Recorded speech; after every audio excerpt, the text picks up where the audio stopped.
Well, we're nearing 2 years since I've worked on this project, and so the project has been in storage, if you will, and you can see that I've had some damage, but that's not really an issue because all of these parts were CNC cut, so therefore I have the new bulkheads already cut, ready to install. Did that the other day. Did make a video on it. Pretty simple deal. Load some foam, bring up the program, push the button, and out pops the bulkheads. So what I'm going to be doing is taking the broken bulkheads out and replacing them. Also, I have some stringers that I'm going to be replacing. Just the foam stringers like the one that goes right here. Obviously it's not there. I don't know where it's at. It's easier for me to just cut more of them, because again, I just load the program, put some foam on the table, push the button, and in a few minutes out pops the stringers ready to install. So it's going to take a little while to finish this project, but as you can see, I've got all my parts. They're all laid out. I've got a pretty good work area, so I'm not going to be able to finish it in a month or so, but I will be working on it a little bit each week, and eventually I'm going to get this thing ready to fly. Will it fly? I don't know, but we're anticipating it's going to be exciting whatever it does. Somebody asked me about the fuselage and how I was building it, and so let me just describe in this video how this fixture works, because it's actually unique. And what it does is it's going to allow me to build a straight fuselage, but a very light fuselage. And the reason it's going to be straight is because I have these 1-inch tubes, aluminum tubes, that are ensuring that the fuselage is straight. Of course, the tubes have to be straight, but if they are, well then it should be no problem to build a straight fuselage. Now if you notice, if I turn this tube, you can hear it squeaking. It is turnable, but it's also tight. You see that whole fuselage tweaking, and that's because all of the bulkheads are biting on it. And so what that ensures is that if the aluminum tube is straight, then the fuselage is going to be straight. So what I'm going to be doing is I've run the tube through the fuselage, and you can see here, like for the wing spars, the wing spar is actually part of the bulkhead. So this is all one piece. It's cut from one piece of wood, and the same thing on the rear spar. It's one piece. The bulkhead is one piece along with the spar. So I have the center section that's going to be cut into this, and I have that right here. And you can see that I already have this groove here marked out along with this one here, and that is precisely where the spars are going to be.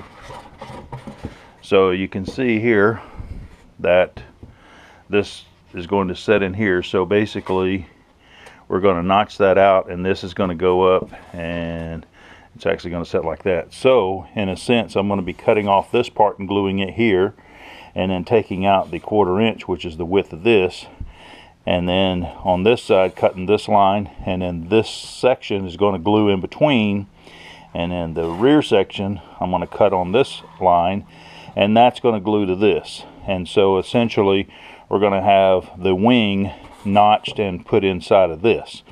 So the wing is going to be attached to the fuselage out this far. So this will all be one piece basically. So it's coming out to, well, about here, because this is going to go into the center. So the reality is it's coming out to where the edge of this wood is, and that will stay with the fuselage. In other words, it will not be able to be taken off. So that will become a part of the fuselage.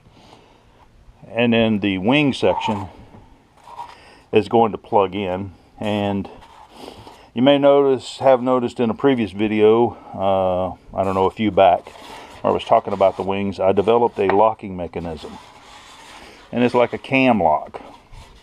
And so what happens is, one of these wings, the outer wing, has a tongue that goes in here, that whenever you slide the wing on, it actually engages into this pocket.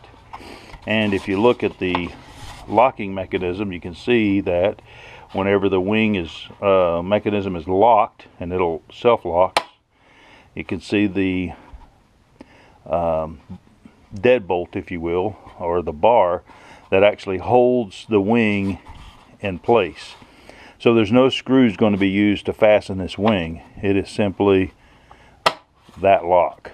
And these wings will be sheeted with 1/4 inch foam, so the only part you're going to be seeing is going to be on the bottom of the wing, and it's only going to be about 1/4 of an inch of this sticking out, and that's just enough for you to grab it to unlock the wing. So there, the wing would be unlocked, the tab would slide out, so therefore the wing would slide off, and then whenever you go to put the wing in or on, you're going to open the lock, slide the wing in, and then push this, and it will engage and stay locked. So that's how the wings are going to lock. But again, there's still a lot of work to be done here, because I have to cut a piece of plywood for the end cap of the wing, and then the wing has to be covered with the 1/4 inch foam. I also need to put in the trailing edge. I need to do the flaps and the ailerons. So again, still a lot of work to do, but it's coming along. I do have the tail. Now the tail is almost complete. What I need to do on the tail is to build the elevators, and that shouldn't be too difficult, and it shouldn't take too much time. But the nose cone is done, the retract has been installed. So once that fuselage is done, you can see that there's a lip around here, and the foam skin that's going to go on is actually going to come up and butt to this edge here. Now you're probably wondering, well, how is that 1/4 inch foam going to be enough to support the tail and the wing, or the tail and the nose, whenever that's all you have? Well, I have a technique that I'm going to be trying, and it's actually pretty simple, but it should be very strong. And so what I'm going to do now is just show you that the tail has been completed. So this all slides in just like that. So the tail cone has been completed, minus the elevators and the rudder. You can see the rudder missing, so I will get busy building those and getting those attached. And again, the skin of the airplane is going to butt here, and then this part here is going to be grabbing the foam that's inside. Also, the engines, they have been set in place, so you can see how they mount. And let me see about taking this off. I have to do the mounting points for these, because right now I just have the foam sliding inside of a pocket, and I need to laminate this with some plywood, light plywood, so that I have some hard points to put blind nuts, and we'll be able to mount that stuff in place. Also the wiring, I need to complete the wiring harness. The wires are actually going to come back, go down into this area here, and come out and go through and come out the hole here. The motor wires for this side will be in this hole, motor wires on this side will come out this hole, and you can see that there's two large holes here. They will have cardboard tubes, which will create a chase to go from the tail cone up to the center section of the wing. And then also on the center section, you'll notice that I have an outline here. This outline here will be cut out on both sides, so I'm going to have about 4 inches of working area so that I can get in there and plug up wires, unplug wires, whatever it is I need to do. Now this airplane is being designed and built to fly, not to crash. So that's another reason why it's going to be so light. The idea is to make it fly, and if it crashes or if there's some kind of a problem and it hits the ground, it's probably going to destroy it. But the unique thing about this airplane is it was generated with G-code and cut on a CNC machine. So if I want to duplicate it, it's just a matter of loading some foam and pushing a button, and I can have another airplane. So, and by the way, this airplane's not been sanded. It's a couple of years old now, but this is the way it comes off of the machine. So you can see it actually leaves a really good finish. And actually I did a test nacelle, and with the test nacelle, all I did was cover it just like it is, and it came out beautifully. Now what I did when I covered it, which is what I'm going to do on this airplane, is I want it to look scale. So I'm not going to use a full sheet of covering to do the nacelles or the fuselage. I'm going to cut it up into pieces, and by cutting it up into pieces, I'm going to generate some panel lines that aren't going to be seen real well. But once I get it covered, then I'm going to come back with a Sharpie and highlight those panel lines, and not real heavy, but a real thin Sharpie, just enough for them to stand out, if you will. So that's the idea with it. So I'm not, really worried when it comes to covering. I mean, I could cover it with one piece and draw some lines on it, but I think it would be more realistic if I used sections of covering and did it that way. So that's a look at the tail, the vertical fin, the wings, and the fuselage. Now let me finish explaining about the fuselage fixture, and because it's really unique. And what I have here is, you see a T and a B, a T, a TB, TB, TB, T, and a B, and a T. Now these boxes or slots are used to support the skin on the outside, because here's where the strength is coming in.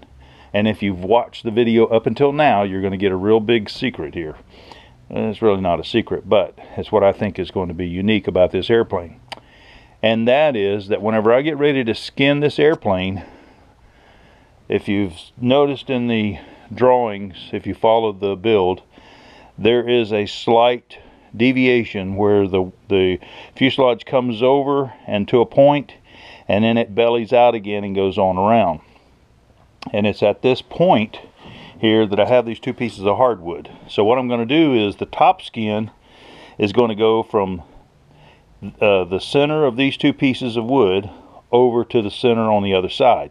That's going to be the top portion. Well, whenever I do that, the skin is going to be in two pieces, meaning there's one piece that's 4 foot, and then I have a whatever the remainder needs to be moving forward, because I want more strength at the rear than I need at the front. So therefore I'm going to have the seam on the at the front, but the foam has to have a seam in it. So what I'm going to be doing is sheeting it from here over to the other side, and whenever I do that, that's what the T is for. It's for the top. So this is going to have 1x2s. Now I'm going to have to be real particular whenever I choose the 1x2s, because they need to be straight, because the 1x2 is going to slide in here, and it's going to go all the way down and slide into the slot on the other end. And then I have wedges that I'm going to be sliding in on the back here, and the wedge is going to push the Wamba tube up against the foam. And of course this is on the same radius as the fuselage is when it's finished, so therefore I'm going to wind up having the foam pressed up against not only the bulkheads but also these foam stringers. Now what's going to be significant about that is, before I place this sheet over on the fuselage, I'm going to be coating it with Gorilla Glue. And the Gorilla Glue is going to be solid on the sheet. So therefore what's going to happen is the whole sheet is going to be coated with Gorilla Glue, and that's where it's going to get its strength. Not from the foam, not from the stringers, not from the bulkheads.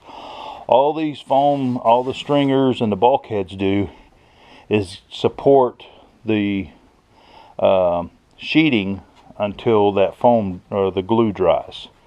Once that's done, then this tube should be extremely strong because it's going to have Gorilla Glue coated on the inside of it. It won't be very thick. It doesn't need to be very thick. But if you mess with Gorilla Glue, you know that that stuff is actually pretty strong once it sets up.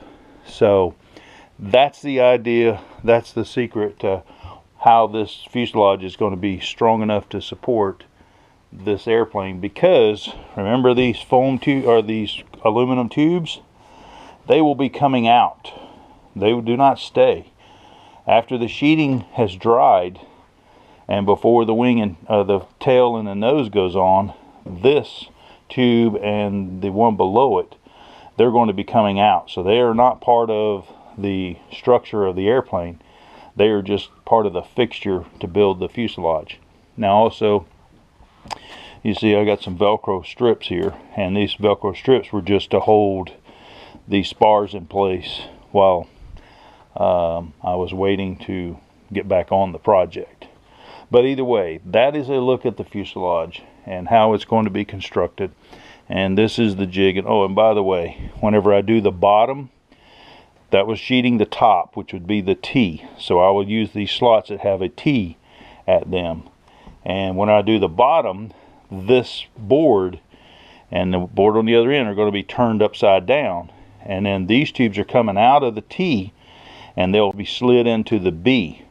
And then therefore then the slots will be lined up on the bottom so that I can sheet the bottom, and it will be sheeted exactly the same way.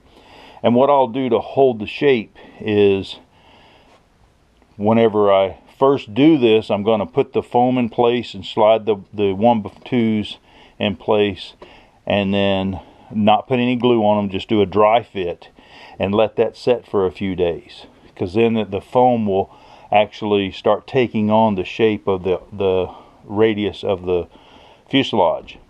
And then by doing that, whenever I get ready to sheet it, I'll just simply take the sheeting off, apply some glue, and then put the sheeting right back in place. So it'll go in much easier the second time because it'll have some of the radius in the foam.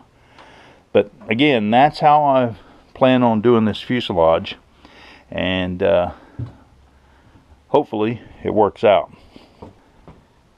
We shall see. And the next update will be in about a week. See you then.